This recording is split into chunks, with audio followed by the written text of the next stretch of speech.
ধন্যবাদ নবম দশম শ্রেণীর শিক্ষার্থী বন্ধুরা। আজকে আমাদের ত্রিকোণমিতি ক্লাস নাম্বার 6। চলো আমরা ক্লাসে চলে যাই।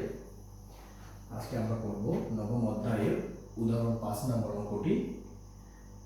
দেখো কি বলছে যে প্রমাণ করো যে tan theta plus cot theta সমান sec theta dot cosec theta.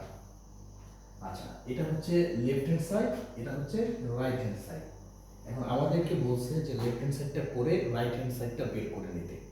যদি লেফট হ্যান্ড সাইড করার পরে আমাদের অ্যান্সারটা এটা আসে, তাহলে কি রাইট হ্যান্ড সাইডের সাথে মিলে যাবে, তখনই আমাদের অঙ্কটা হবে। তাহলে আমাদের প্রথমে একটু লিখে নিতে হবে, প্রমাণ করতে হবে যে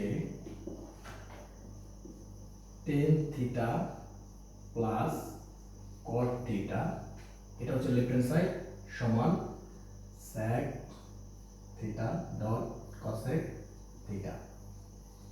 আমাদের এটা থেকে এটা বের করতে হবে। দেখো শিক্ষার্থী বন্ধুরা, আমরা প্রথমে তাহলে লেফট হ্যান্ড সাইডটা লিখব। লেফট হ্যান্ড সাইড মানে হচ্ছে বাম পক্ষ, এটা হচ্ছে বাম পক্ষ, এটা হচ্ছে ডান পক্ষ। আমরা এখন বাম পক্ষটা তুলি, tan theta plus cot theta. আচ্ছা, এরপর সমান দাও, এই যে sin থিটা, এটা সূত্র আমরা জানি, tan theta equal to sin theta by cos theta. এই যে আমি যে পূর্বের ক্লাসগুলোতে সূত্র দিয়েছি, তোমরা সেগুলো দেখে এটা মুখস্থ রাখবে। tan theta equal to sin theta by cos theta. আমরা জাস্ট হচ্ছে সূত্র বসাবো, sin theta by cos theta.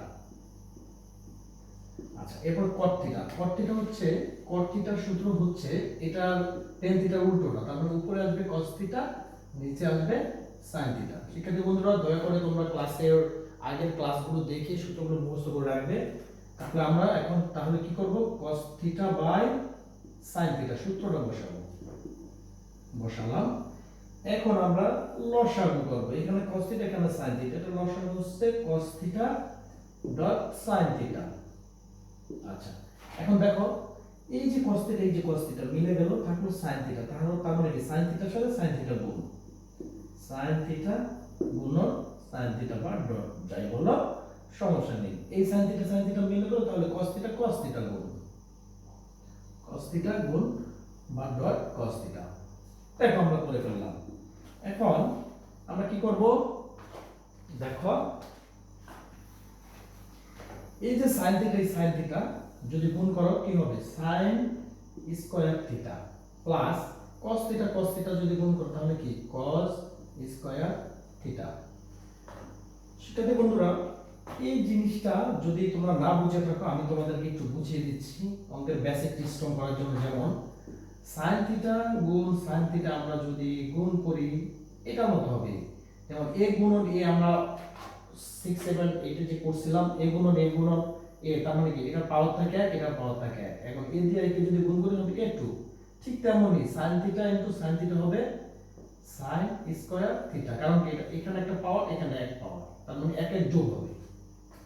আশা করি বুঝতে পেরেছো, এটার সাথে মিলাবে। দেখো sin থিটা দিয়ে sin থিটাকে গুণ করলে এখানে এক পাওয়ার থাকে, এখানে এক পাওয়ার থাকে, এভাবে ধরে এক এক যোগ sin স্কয়ার থিটা হবে।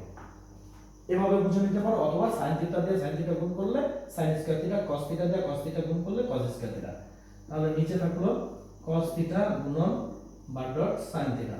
আচ্ছা শিক্ষার্থী বন্ধুরা, দেখো sin square theta plus cos square theta equal, আমরা কি জানি, একটা সূত্র করছিলাম, sin square theta plus cos square theta equal two 1। শিক্ষার্থী বন্ধুরা, তোমরা সূত্রগুলো ভালোভাবে বুঝে অঙ্ক করবে। আশা করি তাহলে তোমাদের অঙ্ক ক্লিয়ার ভাবে বুঝতে পারবে। এখন sin square theta plus cos square theta equal two 1 সূত্রে দেখো cos theta dot sin theta. শিক্ষার্থী বন্ধুরা, দেখো আমরা এখানে একটা ট্রিক্স করব, কি এই cos থিটার উপরে 1, এটাকে আমরা এখন দুই ভাগ করব। আবার এটার উপরে 1, এটাকে আমরা দুই ভাগ করব। তার মানে কি সূত্র মেলানোর জন্য 1 কিন্তু cos থিটার উপরে আছে, sin থিটার উপরে আছে, এটা দুইটা ভাগ করে নিলাম। আমাদের এই অঙ্কটা সূত্র মিলাবো। এখন 1/cos থিটা ইকুয়াল টু কি sec theta, 1/sin theta equal two কি সূত্রে, এগুলো আমি আগে দিয়েছি cosec থিটা।